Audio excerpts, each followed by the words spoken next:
नमस्कार, दिन भर की बड़ी खबरों में आपका स्वागत है। मैं हूं परवीन शेख। आज इस बुलेटिन में बात होगी संसद में राहुल गांधी की एंट्री के इंतजार के, संसद में सत्ता और विपक्ष में छिड़ी बड़ी बहस की, बात करेंगे सुप्रीम कोर्ट पहुंचे ज्ञानवापी मामले की, कश्मीर में 370 को लेकर हुई सुनवाई की, साथ ही जानेंगे कैसे हरियाणा में सरकार की कार्रवाई पर उठे सवाल, और बुलेटिन के आखिर में देखेंगे जाने माने कार्टूनिस्ट इरफान की किस खबर पर पड़ी तिरछी नजर। इसके साथ ही और भी कई बड़ी खबरों से आपको करवाएंगे रूबरू, लेकिन तमाम बड़ी खबरों से पहले एक नजर सुर्खियों पर। कैबिनेट सेक्रेटरी राजीव गौबा को 1 साल का सेवा विस्तार, पहले भी 2 बार मिल चुका है एक्सटेंशन। कैबिनेट नियुक्ति समिति ने दी हरी झंडी। दिल्ली में पार्टी मुख्यालय में केरल कांग्रेस के नेताओं की अहम बैठक में मल्लिकार्जुन खड़गे, राहुल गांधी और केसी वेणुगोपाल मौजूद। लोकसभा चुनाव को लेकर पार्टी नेताओं को दिए निर्देश। दिल्ली के पटियाला हाउस कोर्ट ने बजरंग पूनिया को किया तलब, नरेश दहिया ने दायर किया है मानहानि का मामला। 6 सितंबर को होगी पूनिया की पेशी। बीजेपी सांसद बृजभूषण शरण सिंह के खिलाफ एनजीटी ने जारी किए जांच के आदेश। अवैध रेत खनन से जुड़ा है मामला, बढ़ सकती है बीजेपी सांसद की मुश्किलें। शेयर बाजार में लगातार तीसरे दिन भी गिरावट दर्ज, सेंसेक्स 542 अंक गिरकर 65,240 पर हुआ बंद। निफ्टी 144 अंक की गिरावट के साथ 19,381 पर हुआ बंद। तो ये थी सुर्खियां, और अब बात आज की सबसे बड़ी खबर की। मोदी सर ने मामले में राहुल गांधी के लिए 4 अगस्त की तारीख काफी खास है। सुप्रीम कोर्ट इस मामले में शुक्रवार को सुनवाई करेगा। पूर्णेश मोदी अपना जवाब सुप्रीम कोर्ट में दाखिल कर चुके हैं। वहीं राहुल गांधी की तरफ से एफिडेविट दायर किया गया है, जिसमें राहुल गांधी ने कहा है कि वो माफी नहीं मांगेंगे। तो क्या सुप्रीम कोर्ट से राहुल गांधी को मिलेगी राहत? क्या सोमवार को संसद में होगी राहुल गांधी की एंट्री? देखते हैं एक खास रिपोर्ट। मोदी सर ने मामले में फंसे राहुल गांधी को कल यानी 4 अगस्त को बड़ी राहत मिल सकती है। उनके चाहने वाले भी चाहते हैं कि राहुल गांधी सोमवार को संसद की कार्रवाई में हिस्सा लें। कल देश और दुनिया की नजरें सुप्रीम कोर्ट पर रहने वाली है। आपको बता दें कि सुनवाई से पहले कांग्रेस के पूर्व अध्यक्ष राहुल गांधी ने सुप्रीम कोर्ट में अपना जवाब दाखिल किया है। इस मामले की सुनवाई 4 अगस्त को होने वाली है। इस मामले में राहुल गांधी ने सुप्रीम कोर्ट में एक हलफनामा दाखिल करते हुए कहा कि वो इस अपराध के लिए दोषी नहीं है। उनकी तरफ से कहा गया है कि अगर उन्हें माफी मांगनी होती तो पहले ही मांग चुके होते। राहुल गांधी ने बुधवार को सुप्रीम कोर्ट से उनकी 2 साल की सजा पर रोक लगाने का अनुरोध किया, जिससे कि वो लोकसभा की चल रही बैठकों और उसके बाद सत्र में हिस्सा ले सकें। इस मामले में राहुल गांधी की पैरवी के लिए कल सुप्रीम कोर्ट में वरिष्ठ वकील प्रशांत सेन, राजिंदर चीमा और अभिषेक मनु सिंह भी पेश होंगे, क्योंकि ये तीनों ही वकील राहुल गांधी की पैरवी कर रहे हैं। इसके अलावा कांग्रेस नेता ने कहा कि उन्हें पूरी उम्मीद है कि सुप्रीम कोर्ट में उन्हें सफलता मिलेगी, क्योंकि ये एक असाधारण मामला है जहां एक मामूली बात की बड़ी कीमत चुकाई जा रही है और एक निर्वाचित सांसद के रूप में उन्हें लंबे वक्त से अयोग्य ठहरा दिया गया है। राहुल गांधी ने कहा कि सूरत कोर्ट की तरफ से 2 साल की अधिकतम सजा देने का फैसला असाधारण है और इस पर रोक पर विचार किया जाए। उम्मीद है कि जस्टिस BR गवई की अगुवाई वाली पीठ 4 अगस्त को राहुल गांधी की अपील पर सुनवाई करेगी। 21 जुलाई को सुप्रीम कोर्ट ने गुजरात हाई कोर्ट के उस आदेश के खिलाफ राहुल गांधी की अपील पर एक नोटिस जारी किया था, जिसमें उनको मिली 2 साल की सजा पर रोक लगाने से इनकार कर दिया गया था। सुप्रीम कोर्ट से राहुल गांधी पर क्या फैसला आता है, ये देखना होगा। लेकिन संसद में मोदी सरकार को राहत मिलती नहीं दिख रही है। संसद की कार्रवाई आज एक बार फिर हंगामे के साथ शुरू हुई। मणिपुर के साथ साथ हरियाणा हिंसा पर भी विपक्ष सरकार को घेर रहा है। वहीं दिल्ली बिल को लेकर भी लोकसभा में चर्चा हुई, और क्या कुछ हुआ आज संसद में, देखते हैं ये रिपोर्ट। संसद में मणिपुर मामले को लेकर हंगामा मचा हुआ है। सरकार और सत्ता पक्ष दोनों ही अड़े हुए हैं। सरकार मणिपुर में लंबी चर्चा से बचने की कोशिश कर रही है, तो विपक्ष चर्चा के साथ पीएम के बयान पर भी अड़ा हुआ है। संसद में चल रहे हंगामे के बीच आज दिल्ली सर्विस बिल को लेकर सदन में जबरदस्त बहस हुई। बिल पर चर्चा की शुरुआत करते हुए गृह मंत्री अमित शाह ने इसकी जरूरत बताते हुए कहा कि दिल्ली विधानसभा की शुरुआत 1993 में की गई थी।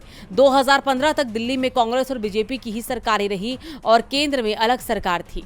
फिर भी दोनों के बीच कोई विवाद नहीं हुआ। असल में विवाद तो 2015 से शुरू हुआ। केजरीवाल सरकार हर बात पे विवाद खड़ा कर रही है। मामला ट्रांसफर पोस्टिंग के अधिकारी का नहीं, बल्कि विजिलेंस को हाथ में लेकर बंगले पर किए गए खर्च को छिपाने का है। तो दूसरी ओर विपक्ष ने सरकार की मंशा पर सवाल उठाए। कांग्रेस सांसद अधीर रंजन चौधरी ने कहा कि अगर आपको दिल्ली सरकार का घोटाला उजागर करना था तो इसके लिए अध्यादेश लेकर क्यों आए? अगर ये बिल पास होता है तो दिल्ली के कई संस्थानों पर केंद्र सरकार का अधिकार हो जाएगा। इससे दिल्ली के आम लोगों का जीवन प्रभावित होगा। इसमें चेन सिस्टम टूट जाएगा। जेडीयू अध्यक्ष ललन सिंह ने इसे संघीय ढांचे का आघात बताया और कहा कि ये लोकतंत्र के खिलाफ है।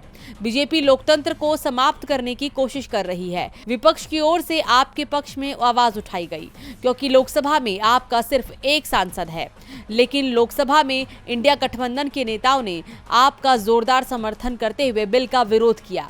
लेकिन ये पहले ही तय माना जा रहा था कि लोकसभा में सत्ता पक्ष भारी है और उसके लिए इसे लोकसभा से पास कराना मुश्किल नहीं है। असली चुनौती तो राज्यसभा में देखने को मिलेगी।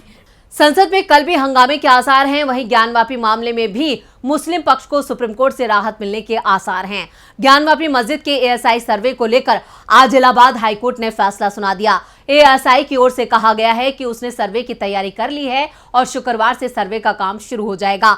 लेकिन हाईकोर्ट के फैसले के खिलाफ अब दोनों ही पक्ष सुप्रीम कोर्ट पहुंच चुके हैं।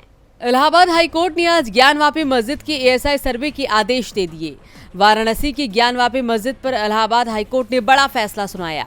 कोर्ट ने अंजुमन इंतजामिया मस्जिद कमेटी की याचिका को खारिज करते हुए ज्ञानवापी मस्जिद के एएसआई सर्वे को हरी झंडी दे दी है। दरअसल 21 जुलाई को वाराणसी जिला जज ए.के. विश्वेश ने मस्जिद परिसर का वैज्ञानिक सर्वे कराने का आदेश दिया था। एएसआई को 7 अगस्त तक सर्वे की रिपोर्ट वाराणसी की जिला अदालत को सौंपनी थी।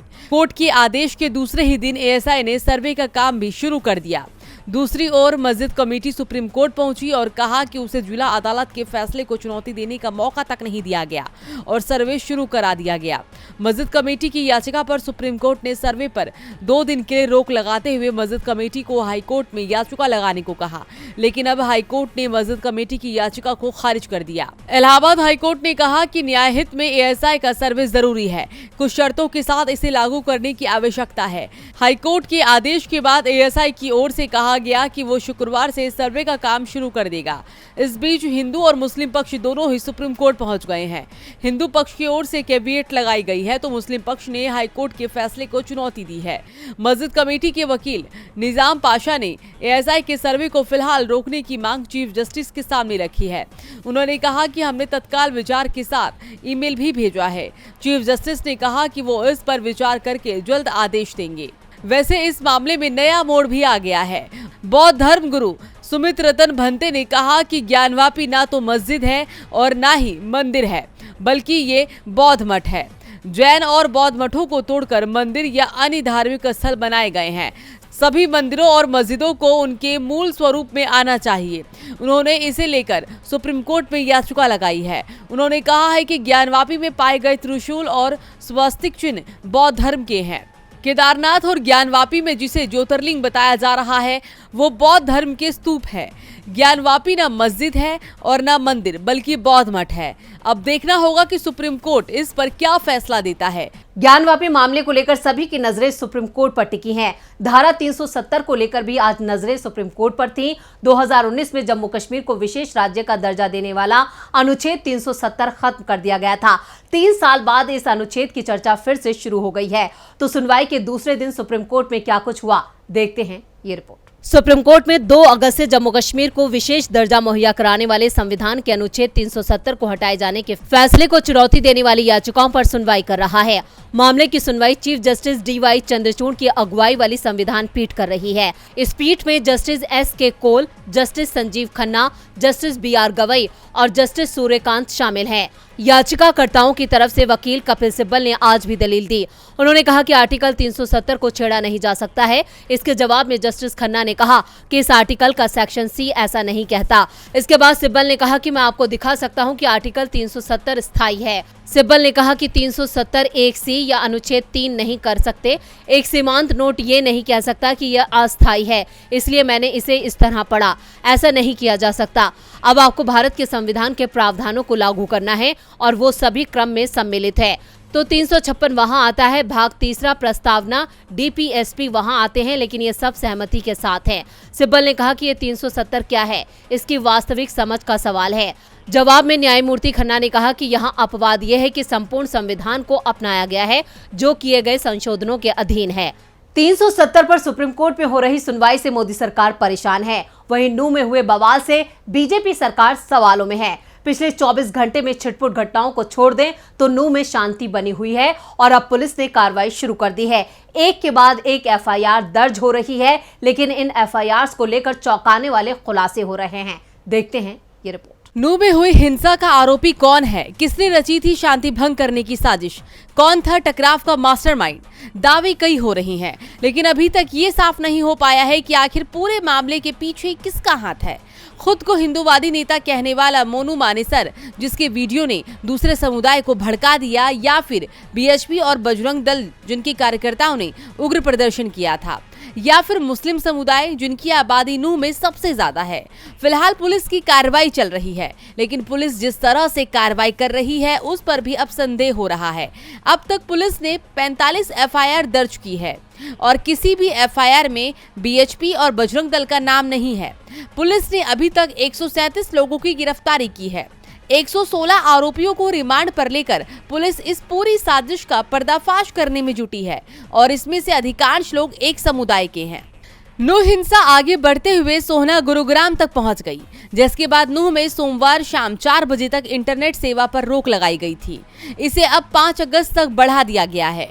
दरअसल ये पूरा बवाल सोमवार को विश्व हिंदू परिषद की ब्रिजमंडल जलाभिषेक यात्रा के दौरान हुआ था। हरियाणा सरकार के गृह मंत्री ने तो पहले ही बीएचपी और बजरंग दल को क्लीन चिट दे दी थी। मोनू मानेसर के वीडियो में भी उन्हें कोई परेशानी गलती नहीं दिखी थी, जबकि वो पहले से ही 2 लोगों की जान लेने का आरोपी है।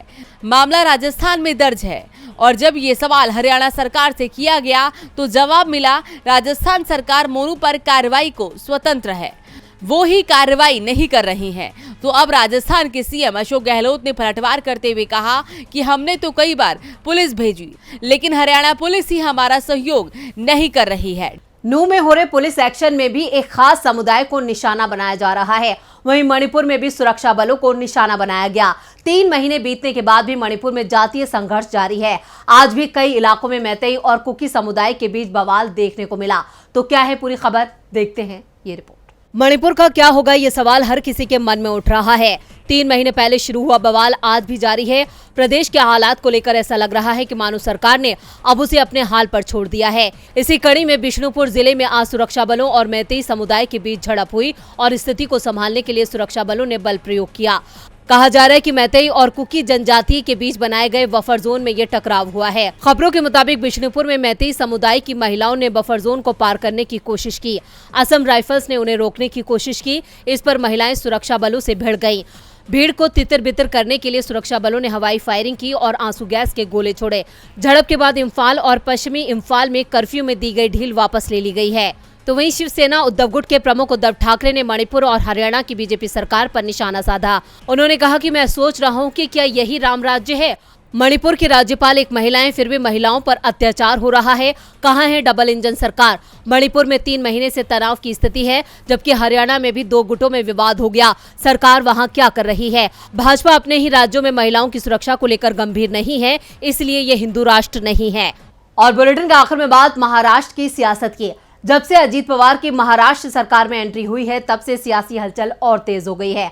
अजीत पवार गुट के नेताओं का दावा है कि वो जल्द ही सीएम बनेंगे। इस दावे के क्या है सियासी मायने, देखते हैं ये रिपोर्ट। महाराष्ट्र की राजनीति में हलचल जारी है और इस बार एक फोटो इसका कारण बना है। बता दें, मुंबई के नरीमन पॉइंट इलाके में मनोरा विधायक निवास का भूमि पूजन कार्यक्रम था। इस मौके पर विधानसभा अध्यक्ष राहुल नार्वेकर और दोनों उप मुख्यमंत्री मौजूद थे। एकनाथ शिंदे के लिए कुर्सी लगी थी, जो विधानसभा अध्यक्ष के ठीक बगल में थी, लेकिन जब शिंदे नहीं पहुंचे तो राहुल नार्वेकर ने सीएम के नाम वाले कुर्सी पर अजीत पवार को बैठने के लिए बुला लिया। वहीं विधानसभा स्पीकर के इस काम से कयासों का बाजार और भी ज्यादा गर्म हो गया। दरअसल दावा किया जा रहा है कि इस महीने विधानसभा स्पीकर राहुल नार्वेकर एकनाथ शिंदे समेत उनके गुट के 16 बागी विधायकों की किस्मत का फैसला सुना देंगे।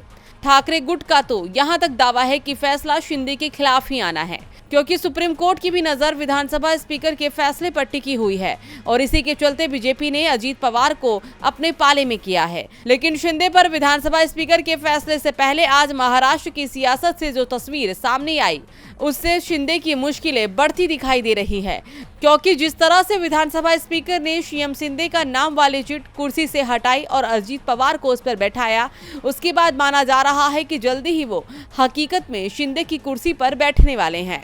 हालांकि इस बात के संकेत एनसीपी के राज्यसभा सांसद प्रफुल्ल पटेल पहले ही दे चुके हैं कि महाराष्ट्र के डिप्टी सीएम अजित पवार एक प्रभावशाली नेता हैं और उन्हें मुख्यमंत्री बनने का अवसर मिलेगा। और चलते चलते देखते हैं जाने माने कार्टूनिस्ट इरफान की किस खबर पर पड़ी तिरछी नजर।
राहुल गांधी जहां अपनी मोहब्बत की दुकान लगाने जा रहे थे, वहां नफरत की मंडी बनाने वालों का कब्जा हो गया है।